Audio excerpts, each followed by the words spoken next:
الحمدللہ وکفا وسلام علی عبادہ الذین اصطفیٰ خصوصاً علی افضلہم وخاتم النبیین محمد الامین وعلی آلہ واصحابہ اجمعین اما بعد اعوذ باللہ من الشیطان الرجیم بسم اللہ الرحمن الرحیم فمکث غیر بعید فقال احطت بما لم تحط به وجئتک من سبأ بنبأ یقین انی وجدت امرأة تملکهم وأوتیت من كل شيء ولها عرش عظیم وجدتها وقومها يسجدون للشمس من دون الله وزين لهم الشيطان أعمالهم فصدهم عن السبيل وهم لا يهتدون صدق الله العظیم رب اشرح لي صدري ويسر لي امري واحلل عقدة من لساني يفقهوا قولي اللهم ربنا الهمنا رشدنا واعذنا من شرور انفسنا اللهم ارنا الحق حقا وارزقنا اتباعه وارنا الباطل باطلا وارزقنا اجتنابه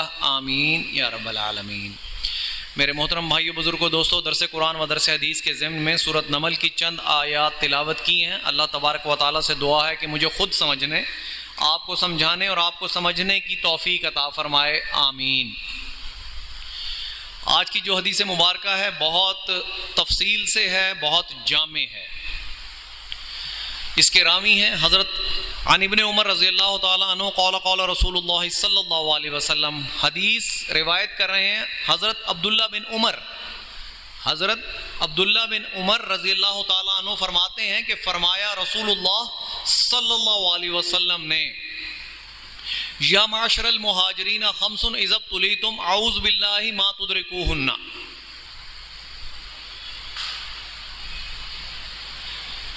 خمس یا معاشر المہاجرین خمس اذا ابتلیتم اعوذ باللہ ان تدرکوہن۔ اللہ کے رسول صلی اللہ علیہ وسلم فرما رہے ہیں کہ اے مہاجرین کے گروہ، خطاب مہاجرین سے ہے، اے مہاجرین کے گروہ، اے مہاجرین کی جماعت، 5 گناہ ایسے ہیں جس میں اگر تم مبتلا ہو گئے، اعوذ باللہ ان تدرکوہن، اور میں اللہ کی پناہ مانگتا ہوں کہ تم ان میں مبتلا نہ ہو۔ انداز دیکھیں، انداز دیکھیں محمد رسول اللہ صلی اللہ علیہ وسلم کا کہ خمس اذا ابتلیتم اعوذ باللہ ان تدرکوہن، کہ 5 چیزیں ایسی ہیں، 5 گناہ ایسے ہیں جن کا اگر تم ارتکاب کر بیٹھے یا جن میں تم مبتلا ہو گئے، میں اللہ کی پناہ مانگتا ہوں کہ تم ان میں مبتلا نہ ہو جاؤ۔ میں اللہ سے پناہ مانگتا ہوں تمہارے بارے کہ تم 5 چیزوں میں مبتلا نہ ہو جاؤ۔ تو پہلی بات اللہ کے رسول صلی اللہ علیہ وسلم نے کیا بتائی؟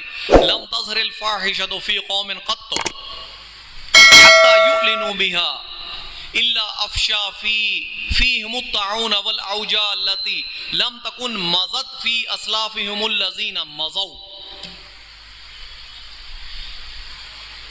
اللہ کے رسول صلی اللہ علیہ وسلم بتا رہے ہیں کہ کوئی قوم، پہلی بات، یہ 5 باتیں وہ ہیں جن کے بارے اللہ کے رسول صلی اللہ علیہ وسلم نے اللہ کی پناہ مانگی کہ تم اس میں مبتلا نہ ہو جاؤ۔ کہ پہلی بات کون سی ہے؟ کہ جب کوئی قوم فحاشی کا ارتکاب کرتی ہے، حتی یعلنوا بہا، یہاں تک کہ اس فحاشی کا ارتکاب وہ اعلاناً کر دیتی ہے۔ ایک ہے چھپی ہوئی فحاشی اور ایک ہے کھلم کھلا فحاشی کا ارتکاب کرنا۔ فحاشی کو اللہ نے حرام کر دیا ہے کیونکہ اللہ بہت غیرت والے ہیں، اللہ تبارک و تعالیٰ کی ذات بہت غیرت والی ہے، وہ فحاشی کو قطعاً پسند نہیں فرماتے، بلکہ اللہ نے فحاشی کو حرام قرار دے دیا ہے۔ اگلے جمعے یا اس سے اگلے جمعے کی حدیث میں یہ آپ کو بات بتاؤں گا۔ تو اللہ کے رسول کہہ رہے ہیں کہ جب کوئی قوم فحاشی کا ارتکاب کرتی ہے، یہاں تک کہ اس فحاشی کا وہ کھلم کھلا ارتکاب کرنا شروع کر دیتی ہے، تو کیا ہوتا ہے اس قوم کے ساتھ؟ اس قوم میں طاعون پھیل جاتا ہے۔ طاعون ایک ایسی بیماری ہے جس سے لوگ مرنا شروع ہو جاتے ہیں۔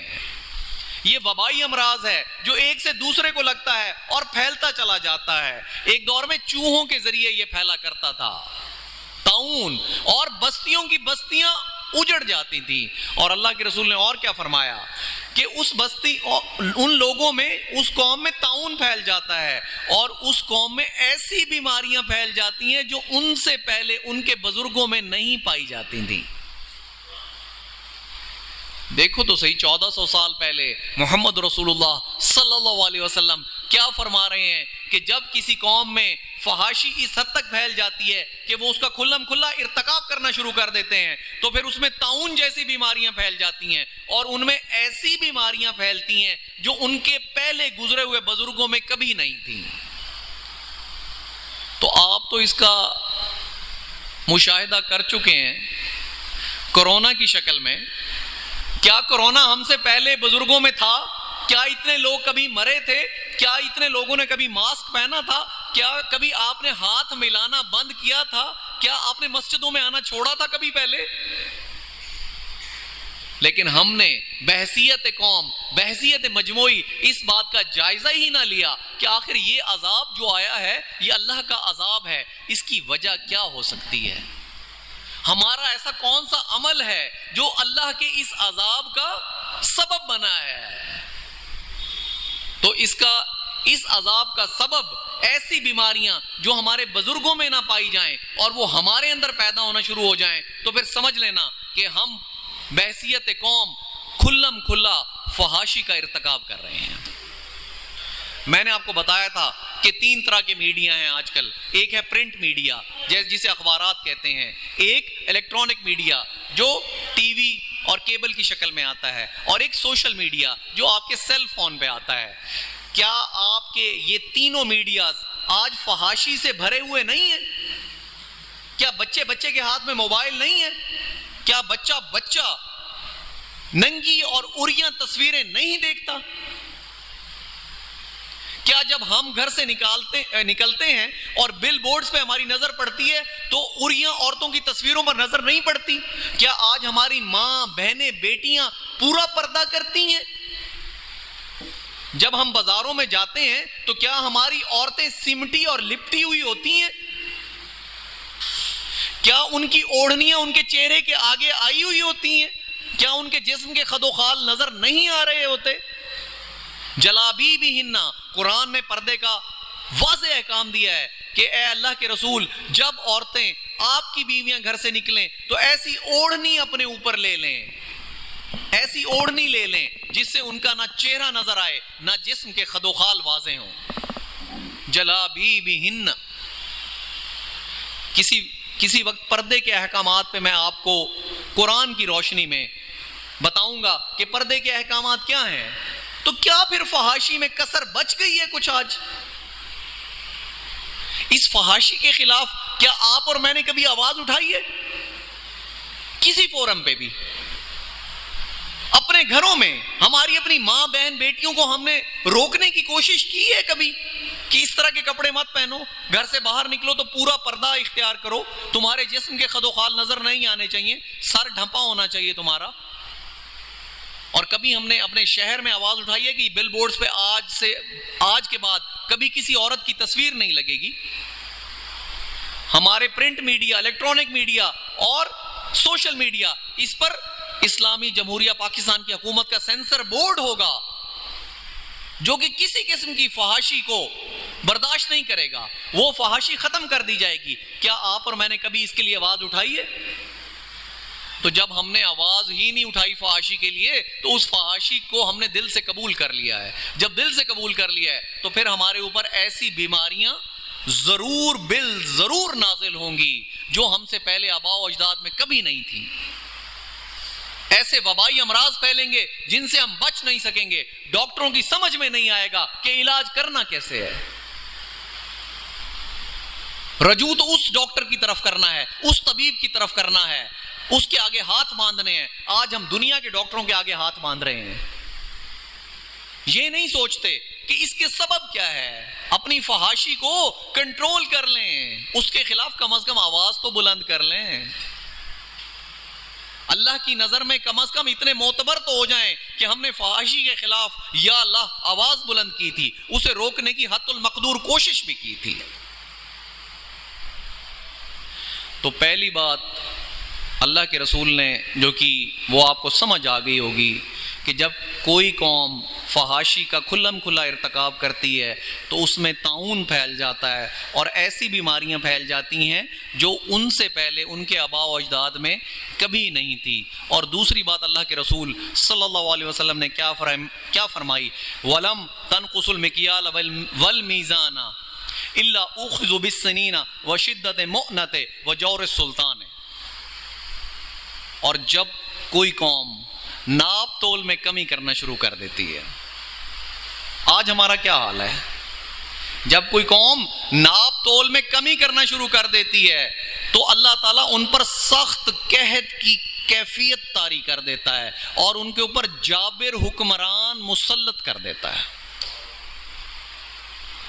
میرے بھائیوں، سنتے جاؤ اور سوچتے جاؤ کہ آج کیا ہو رہا ہے۔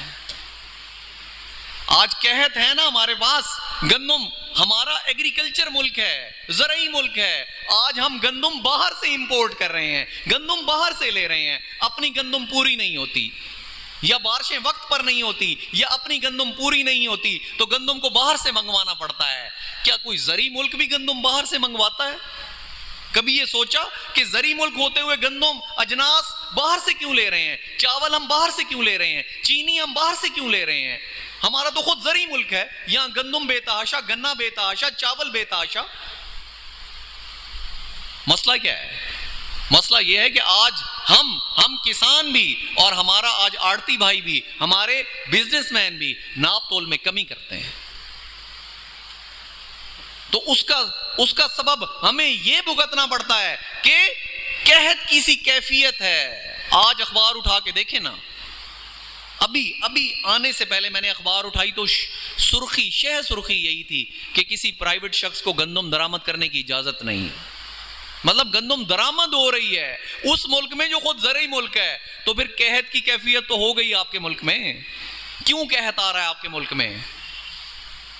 اور آپ کے اوپر جابر حکمران بھی مسلط ہیں، ایسے حکمران ہیں جو آپ کی نہیں سنتے، سخت دل حکمران آپ کے اوپر مسلط کر دیے گئے ہیں۔ اس کی وجہ کیا ہے؟ اس کا سبب کیا ہے؟ اللہ کے رسول صلی اللہ علیہ وسلم نے 1400 سال پہلے بتا دیا تھا کہ جب تمہارے تاجر ناپ تول میں کمی کرنا شروع کر دیں گے تو تمہارے اوپر شدید ترین قحط کی کیفیت بھی آ جائے گی اور تمہارے اوپر سخت ترین حکمران بھی مسلط ہو جائیں گے۔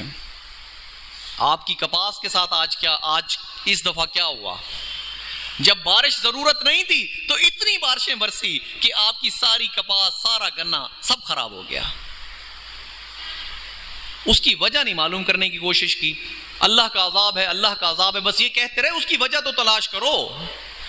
اللہ کے رسول صلی اللہ علیہ وسلم اس کی وجہ بتا رہے ہیں 1400 سال پہلے کہ ناپ تول میں کمی نہ کرو۔ جو قوم ناپ تول میں کمی کرے گی اس کے ساتھ انجام یہی ہوگا۔ تیسری بات کیا کہی؟ وَلَمْ يَمْنَعُوا زَكَاةَ أَمْوَالِهِمْ إِلَّا مُنِعُوا الْقَطْرَ مِنَ السَّمَاءِ وَلَوْلَا بَهَائِمُ مِنْهُمْ وَلَمْ يَقْطُرُوا۔ کہ جب کوئی قوم اپنے مال کی زکوٰۃ دینا بند کر دیتی ہے تو اللہ تعالیٰ آسمان سے بارش برسانا بند کر دیتے ہیں۔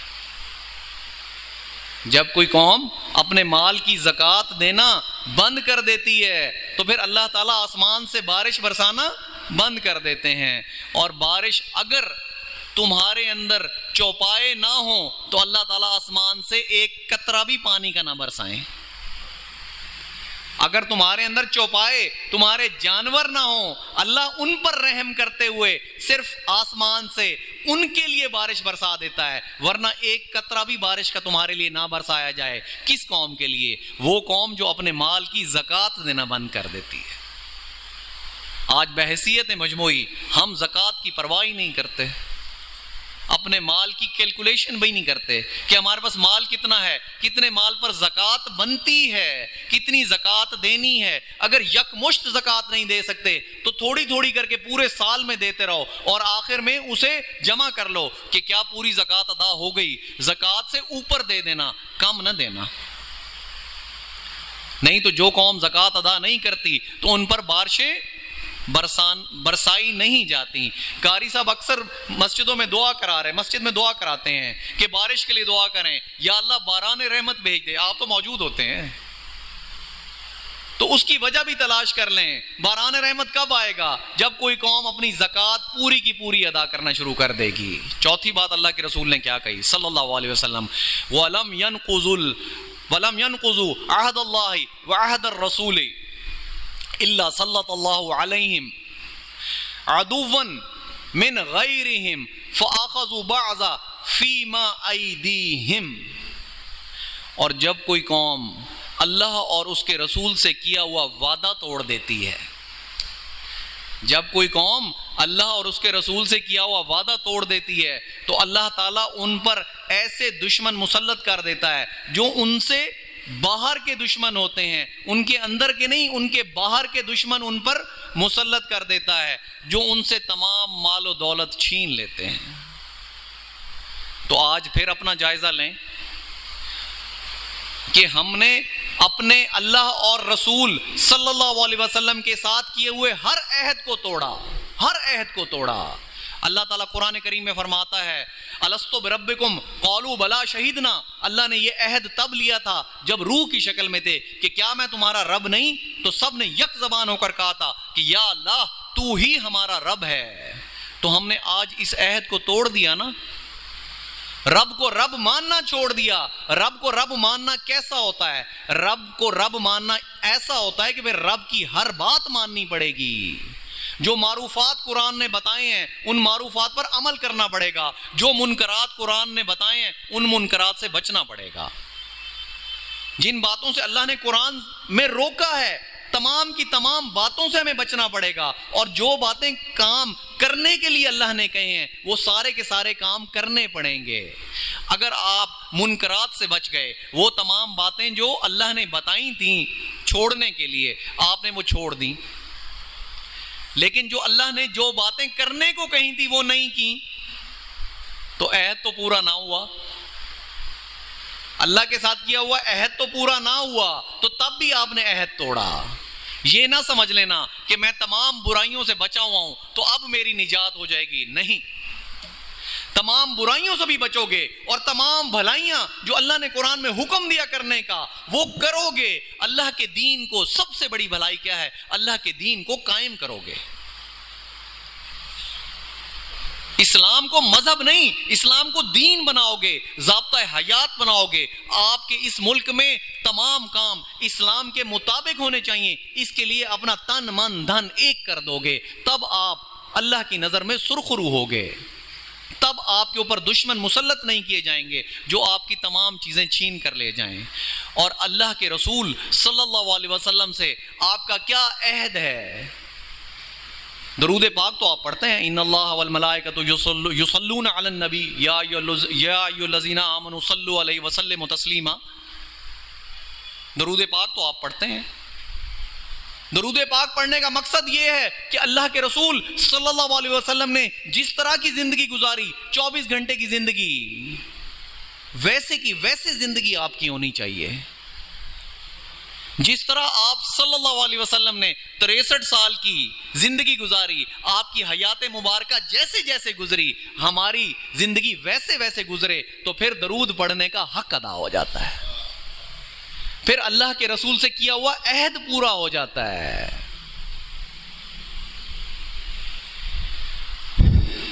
ان الذین قالوا ربنا اللہ ثم استقاموا، کہ جن لوگوں نے کہا کہ ہمارا رب اللہ ہے اور اس پر ڈٹ گئے. ڈٹنے کا کیا مطلب ہے؟ ڈٹنے کا مطلب ہے کہ رب کو رب سمجھ لینا.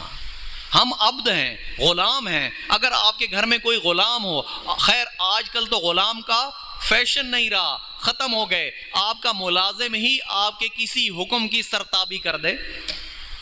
آپ نے گھر میں ایک ملازم رکھا اور آپ نے اسے کچھ کام کرنے کو کہا، اس نے کہا نہیں ابھی میرا موڈ نہیں ہے، میرا دل نہیں چاہ رہا آپ کا کام کرنے کو، تو آپ پر کیا گزرے گی؟ 5 بار رب کا حکم آتا ہے کہ دوڑو نماز کی طرف، مسجد میں پہنچو، نماز با جماعت ادا کرو، اور آپ سستی اور کاہلی سے لیٹے رہتے ہیں کہ نہیں ابھی طبیعت ٹھیک نہیں، دل نہیں چاہ رہا نماز پڑھنے کا.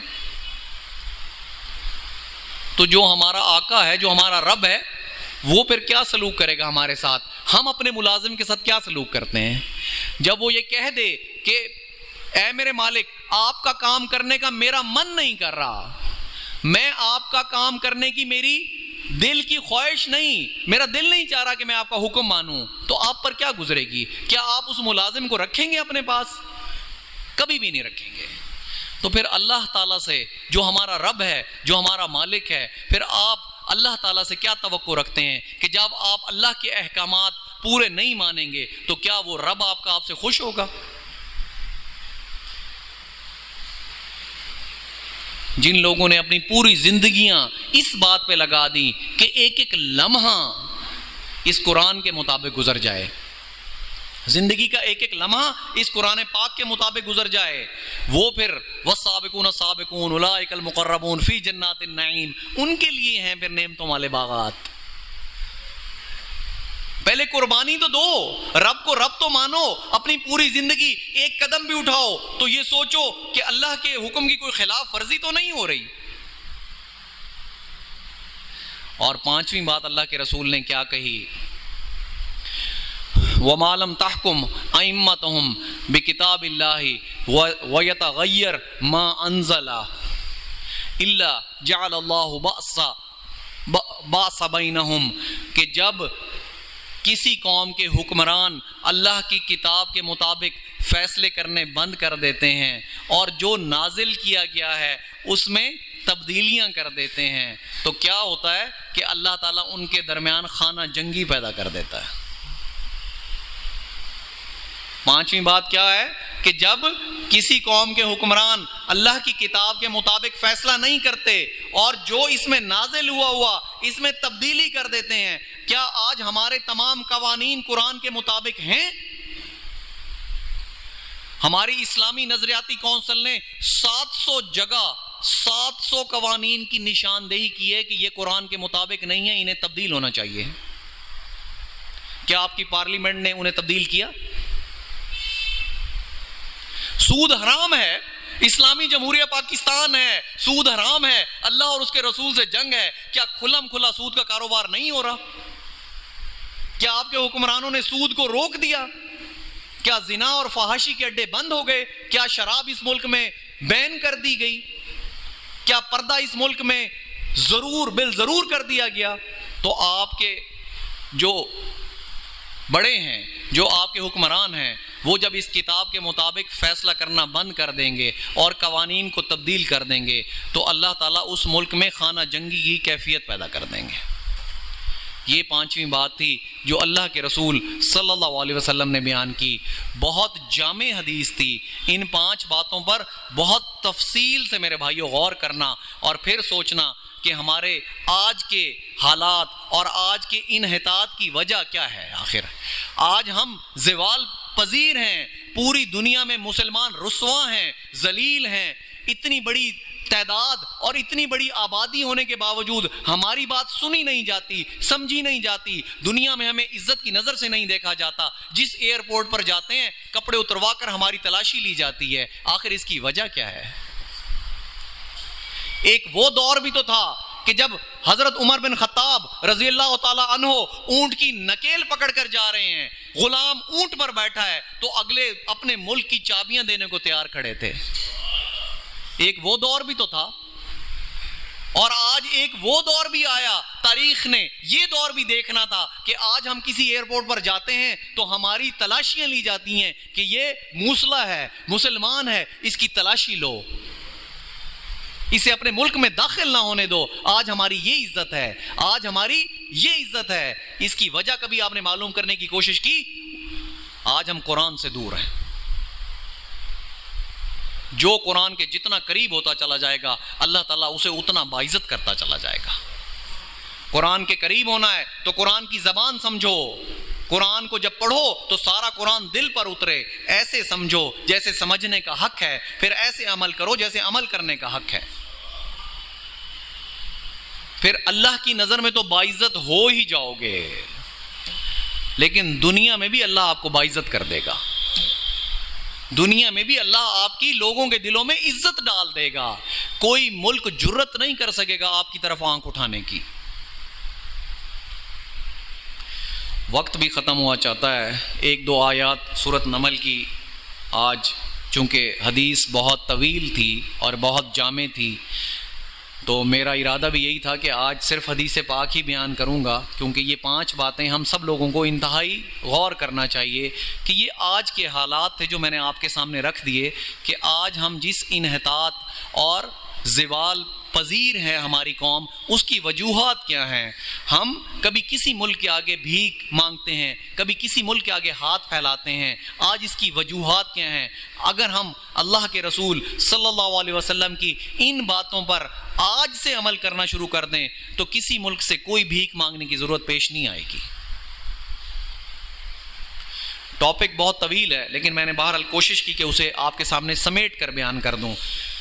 سورۃ نمل کی میں نے آپ کے سامنے پچھلی دفعہ بیان کی تھی، حضرت سلیمان علیہ السلام کا واقعہ چل رہا تھا اور ہدہد غائب تھا، تو آپ نے کہا کہ اگر وہ کوئی واضح دلیل یا اپنی غائب ہونے کی کوئی ٹھوس دلیل نہیں لائے گا تو میں اسے شدید عذاب دوں گا یا ذبح کر دوں گا۔ تو آگے قرآن پاک کیا بیان کر رہا ہے، فَمَكَثَ غَيْرَ بَعِيدٍ، تو کچھ زیادہ دیر نہیں گزری تھی کہ ہدہد آ گیا۔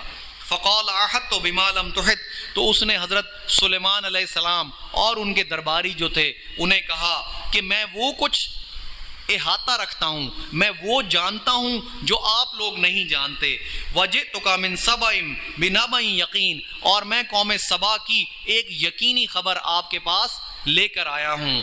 انی وجدت امرأۃ، میں نے دیکھا ہے ایک عورت کو، تملکہم، جو ان پر حکمرانی کرتی ہے، وَأُوتِيَتْ مِن كُلِّ شَيْءٍ، اور اس قوم کو ہر چیز دے دی گئی ہے، مطلب بہت امیر قوم تھی، اللہ نے اسے ہر نعمت سے نوازا تھا۔ یہ قوم سبا یمن کے علاقے میں آباد تھی اور ان پر ملکہ بلقیس، اس کا نام تھا ملکہ بلقیس، وہ حکمرانی کرتی تھی۔ یہ قوم یمن کے علاقے میں آباد تھی۔ اب یہ ہدہد یمن کے علاقے کی خبر لے کر آیا تھا حضرت سلیمان علیہ السلام کے پاس کہ وہ ایسی قوم ہے جو کہ بہت امیر ترین قوم ہے، اللہ کی طرف سے انہیں ہر چیز عطا کی گئی ہے اور ان پر ایک عورت حکمرانی کرتی ہے۔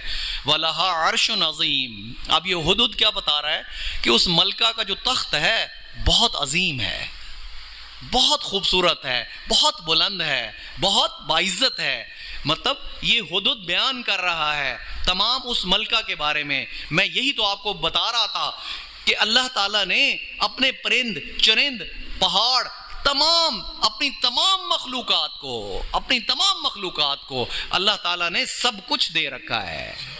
وہ سوچتے بھی ہیں، وہ سمجھتے بھی ہیں، وہ اللہ کی تصویر بھی بیان کرتے ہیں۔ ان میں اور ہمارے میں فرق کیا ہے؟ وہ اللہ کی نافرمانی نہیں کرتے، ہم اپنے رب کی نافرمانی کرتے ہیں۔ یہ فرق ہے ان میں اور ہمارے میں۔